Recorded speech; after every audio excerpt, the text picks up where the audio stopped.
it was the response to the termination letter commission had sent to me. They had sent me a termination letter the day after the elections, and said I could either respond or be terminated over the 5 policy issues. And so we sent a response letter telling them how those 5 policy violations correct, or a majority of them was. So the response letter is what my attorney's office, Reed Larson, put together and sent back over to the commission. Yeah, my termination letters, I would be terminated on November 14th due to 5 policy violations that they felt, that I allegedly committed or done, and they were going to terminate me over those unless I had filed a response with them to address those 5 allegations. Yeah, I hit a deer on June 25th, and it was just a minor, accident. A deer hit me on the side in my county vehicle. And so for everything we always do, Deanne, we always take pictures, we file an incident report, we turn it into our ADR and our insurance. That's how we've always done every claim we've ever had since I've been there. Well, I turned it in, took the pictures, turned it in, got it over to the auto mechanic job for them to give an estimate of repair. We got it over there. Well, they said because I did not report it immediately to my supervisor, that was a violation, that I broke the policy, violation of the policy, which we have never, ever had to report anything directly to the commission, especially something as minor as an incident, a small, deer hitting your vehicle incident. Something larger, when we had our shop burnt down a couple Thanksgivings ago, I called and just let the commission know, but there's no formal way to even tell. So we did this exactly like we would on anything else, and I've done that as long as I've been with the county. Well, my direct supervisor is the commission, so all 3 of them are my supervisors, not just ones. So there's another thing. You can't technically tell the commission anything unless it's in public meeting. You have meetings with them. That's the only time you meet with all of them. But I had a meeting that morning. So my direct supervisor would be Terrell Tubby. That's who my liaison would have been at that time. No, we had a meeting that morning. In fact, I was on my way to a meeting for the 4th of July, the committee for the 4th of July. And I was on the way to that meeting when I hit deer. So I was late. So when I showed up, I know I mentioned it to everybody in the meeting why I was late, including Commissioner Tubby, who was there. But I didn't formally tell them in a process or anything, because we've never done that, and there is not a process to do that. There's no paperwork to fill out to send it to the commission. I mean, it would have been something where I would either email him or call him on the phone just to let him know. But we've never done that. And the reason is there's no reason to tell them, because the process, the repair to the HR, to the insurance, be repaired. So we've never actually told commission in a formal way.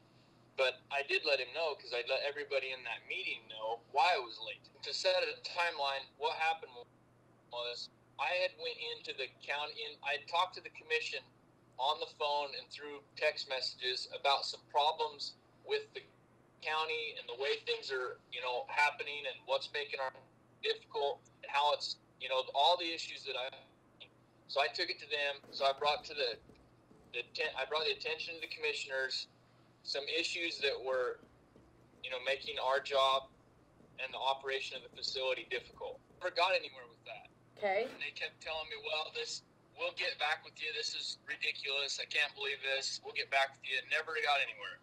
So then I took it into my HR, into the human resources, and I just told them, I can't do this anymore. I'm working too much. I'm working too many hours. I've got 3 girls that I'm supporting now. They're my first priority. I can't take that away from them. You guys have got to get me help. You've got to help me with these, you got to fix these problems. And they didn't even accept my complaint. They wouldn't accept it. She said if I wanted it as filed, I'd have to fill it out, write it all out, and then send it over to her in the legal department for them to look at. So they didn't accept it. So I left. Well, about a month after that, I called actually to talk to the HR about an insurance claim and ask how, where the process. I went back to work and just, left it alone. And I thought about it. I didn't know what I was going to do.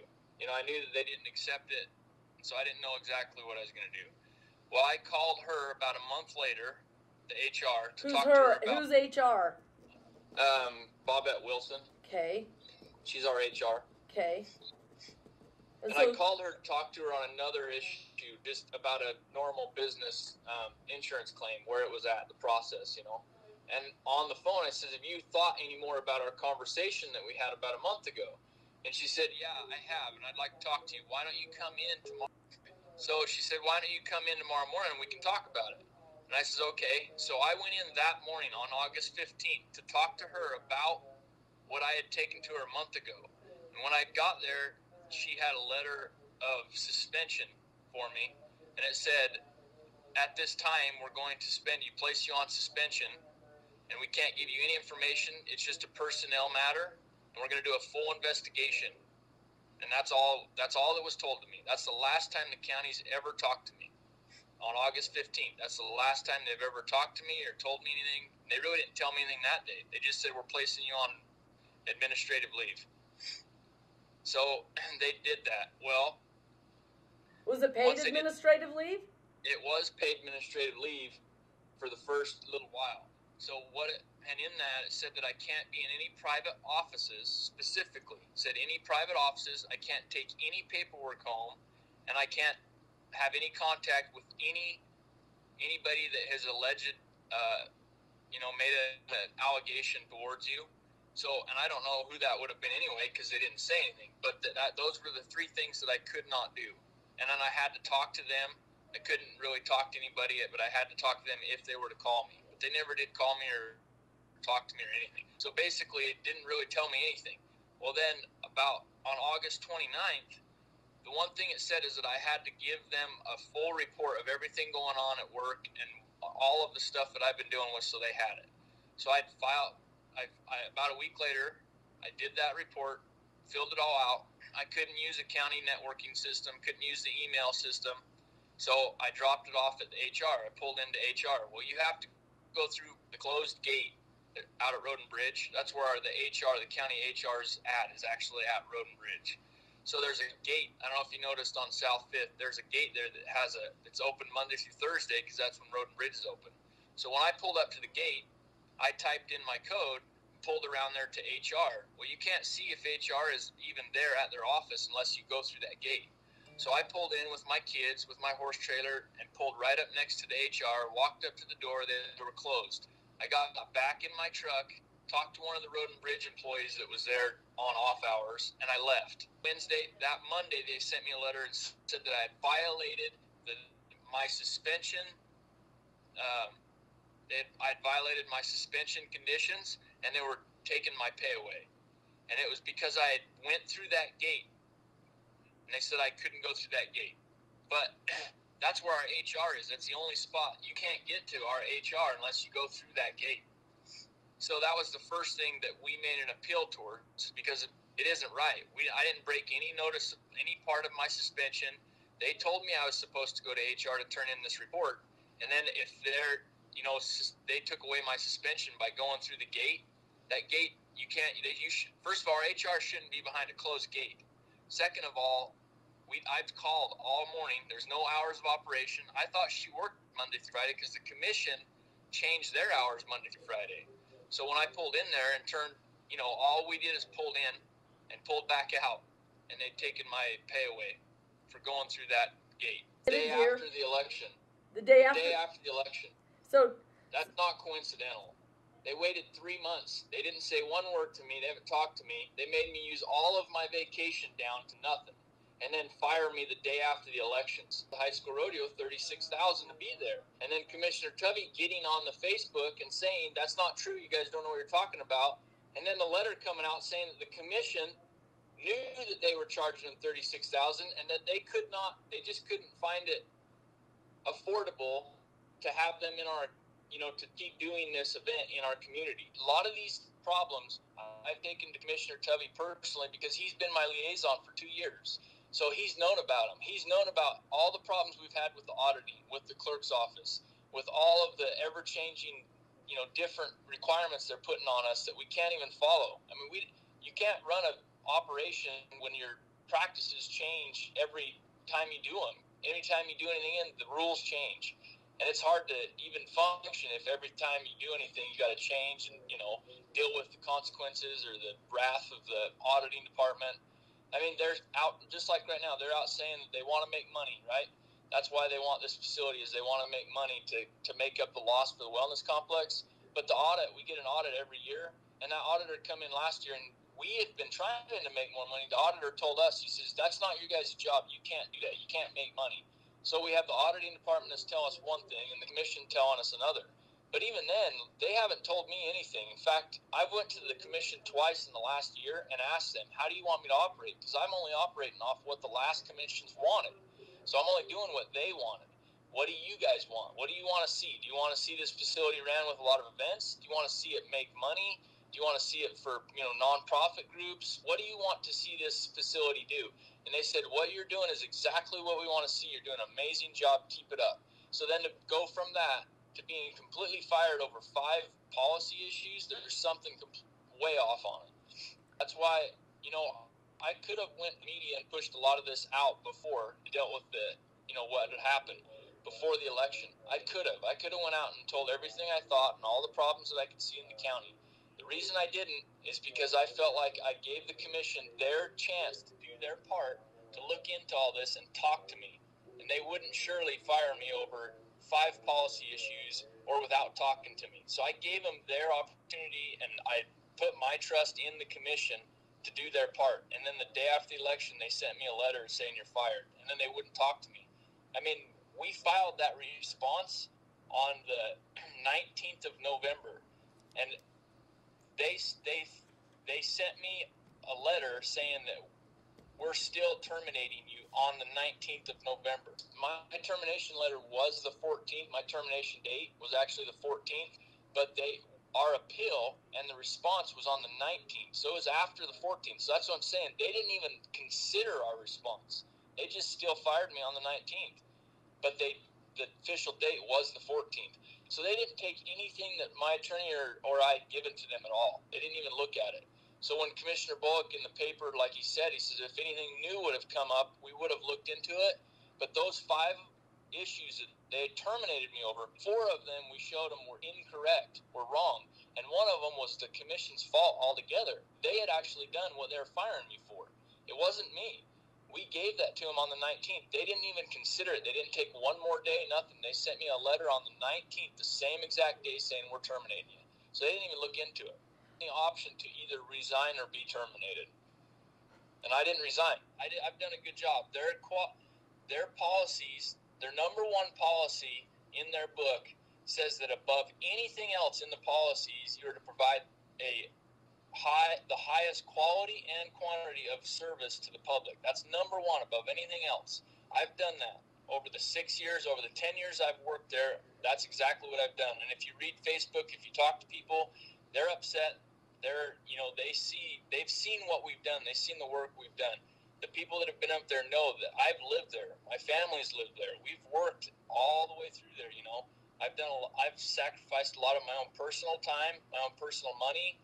I've really taken the job to my own heart and soul because I've loved the job. When I first took over, Dan, there was nothing in place up there. There was no contracts. There was no agreements. There wasn't nobody was charging or getting insurance, verifying that the events had insurance when they come to our facility. We set it all up. So we built a contract or a user agreement. So if you wanted your event at the facility, you would fill this out with us, and then we would have it on file. We'd have everything, your information, how much you're charged, all the rules, everything's laid out for you. They were a simple contract or an agreement. We had those. So in that termination, it was that I didn't have contracts for 3 different events. One of them was the High School Rodeo District 8 Club, which is in Downey. And they said that I allowed them to operate without a contract and that I'd waive their fees for them. So I basically had given them the facility for free without the commission's approval, right? Well, that's incorrect, because the high school rodeo, that District 8, that exact club that they fired me over for not having a contract, I went to them a year in advance. So last year I went to them and proposed to the commission that they had traded us in-kind labor. So they were going to take the ticket money at our bull ball and our bronc show. Do you remember our bull ball we had? I don't, but... So last summer we had a Bannock County bull ball, and they come up and they took the ticket money for us, and so they worked for their fee and bounty for their rodeos. The commission did that. They approved that through minutes, but then they fired me because I didn't have a contract for it. And I think it's just because they forgot. They didn't even realize. And so what would happen is, this is an event that comes up every year. They're there every year. And they're a smaller group. They have a budget. So for every event, what would happen is they'd come in, they'd have a budget in mind, they'd have everything they want to do. And we would work with that event to figure out, what they could do and what their budget was and how to fit them in. And so you could either charge, like, there's a fee schedule, a flat rate fee schedule for everything. Unless you stick to that fee schedule, the commission had to they're the only ones that have the authority to waive those fees, right? So if there were any deviation from that, we would take it to the commission and explain it, and they would either approve it or deny it. So when the posse come in, they had a budget of around $300, $350. Well, if they run, we didn't know how long they'd run, because until their event happens, you don't know how long it is, you don't know how many people are going to show up. So we could either charge the daily rate, which if you charge the daily rate for when they were there was about $600. So it was double their budget, right? So they either would need a fee reduction from the commission, or we would have to wait until they ran to figure out how many hours and then charge them by their hours, where we could reduce that money down to where they were at. Does that make sense? Yeah. So, and that's what you did for them. Actual costs. And that's what you did for them? Well, what would happen is, I told her, I said, we need to take it to the commission and for a fee waiver. Well, I had talked to the commission. They had not approved a fee waiver. And I had told her they hadn't done a free waiver. So what we're going to have to do, Casey, is when your event happens, we're either going to have to take it to the commission and ask for a reduction because you don't have enough money, or we're going to have to look, and maybe if your hours work out, you may only be about 400 or whatever, So let's do it once your event comes. Let's look and see how much money you actually owe. And then we'll take it to the commission and find out, get it to your budget, right? Well, they suspended me before that had ever happened. So her event took place after I was suspended. So they did the event. Nobody ever dealt with it. Nobody took her to the commission. Nobody really finished the process. Well, when she come in and paid the money, she just paid the $350 what she had. And the commission, that was part of the deal. They said, well, you have to pay us all of this. Well, nobody really finished that process out. So she wasn't able to pay that, and nobody had finished it. They blamed it on me because I wasn't there. It was time card issues. Card issues. This is the one that's really strange. They said because I was approving my own time cards, that was against the policy. Well, had you been doing that for the last 6 years? Who did they think was approving them? That's exactly what I said. The way our system works is that you turn your time in, and I'm salary anyway, so I don't even put time in. I just turn in a time card. Unless I took time off, my time card's blank because they don't pay me for all my overtime. Well, when I turn my time in, there's a button that says approve. When I'd hit that approve button, I thought that went directly to the next step, and then whoever's been doing it after me, they go in and fill it out and do whatever they got to do, and then I get my paycheck. That's how I figure it works. Well, I've done that for 3 years. I did it the exact same way. Nobody's ever said any different to me, and if that truly was a problem, who hasn't been approving my time? Nobody's told me anything on this. This is how I've done it every 2 weeks for the last 3 years. This is exactly how I've done it. We've never had anybody say anything wrong, never said, hey, you need to do it a little different this way, nothing. And we've never really had training on them anyway. That was a new system they started like 6 or 7 years ago, and they really didn't train us on anything. So we just started doing it, and we kind of went through the process, but nobody ever told me any different. And then to be fired because it's wrong, that's ridiculous. Just in there, the way that they said that, one of those commissioners was supposed to be doing my time. So who wasn't doing their job to do my time? And I've told them all along, you guys, I'm working too many hours. I'm putting in all this time, overtime and everything. And they says, we'll get you help. We know that you're working all this overtime. We'll get you help. Well, they're not even doing my time. They're not even checking on my time or anything. So, but then fire me because I did it wrong. The whole thing's ridiculous. So the fifth policy violation is exactly this one. Was a short sentence they sent to me, and it said, "We have information that you had the county boom truck at your house." So it's just a pickup. It's like the Idaho Power trucks. It's a pickup with a bucket crane in the back of it. So it's just a normal pickup with a crane in the back of it. It's used to, we change our signs with it, or trim trees with it, or do whatever we need to, fix speakers, but we actually take it to Downey. A lot of the equipment we take back and forth from Pocatello to Downey because we use it in our Downey facility. So I had asked them, and I didn't dispute that I had it at my house. Of course I have. I've had it at my house before. Well, that's, first of all, I take a vehicle home every night. That's part of my job, is to have a vehicle to go back and forth to work. So if I took that vehicle home, then that's the vehicle I took home that night. And I can't really even respond to them when or why I had it home, because they didn't give me any information. They just said, "We had information you had a county truck there." Well, of course I did. I've had a county truck at my house every night. So I don't know what they were talking about. It was just one short sentence. That was it. And most likely, it was probably when I come back from Downey, and I used that truck in Downey, and I couldn't drive my truck back, and I didn't go back to the office. I probably just went home, took my vacation or week or whatever, weekend off or whatever I was doing, and left it parked at my house until Monday when I took it back to work. I can't really explain what it is I can't really address it. That was the fifth one, and that was the only one I couldn't address because they didn't give me any information. They just said, "We have information you had a county boom truck at your house." Well, yeah, I did, and I told them that. Of course I did. I've had it there, but what are you saying by that? There's no policy against it, but I would have never thought they'd have fired me over bringing concerns to them, what I felt like was, wasn't right with the county. They should have taken their time, done a full investigation like they said they did. They said they did a full investigation, but yet they didn't talk to me one time. So that's not a full investigation. Well, I don't know what they'll do. I don't really want to be in this battle back and forth and slinging mud. I could really care less about, having this on and on forever. I have 10 years in there, and it's not just 10 years I've went to work and went home. I've put a lot of time and effort into this job, so I've got a lot invested into it, so I'm not sure what we're going to do yet. Over the 10 years I've worked, put my heart and soul into that job, and what I feel the most about this process is that I haven't been asked or talked to one time by the commission or anybody from the county about what has happened or the job that I've done. They've just let me go. They've basically said, "We don't really care what you have to say," and they've terminated me. The commission has known all along. I've talked to them individually time and time again about the problems and about what we dealt with, about the wellness complex or the event center and the funding that's associated with that.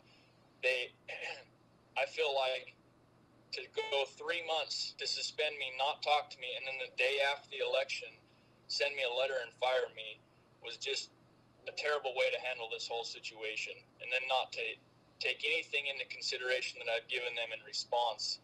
I'm just, I'm really more confused and, let down for the work that I've done and, as much time I've put into that to be treated like this. Because I've read since the papers come out, a lot of people were saying, well, maybe we'll finally get some good concerts in here now, or how dare him, the director, they should have fired him for letting the Utah company come in and sell food and we don't get any money. None of that's under me at all. In fact, I had none.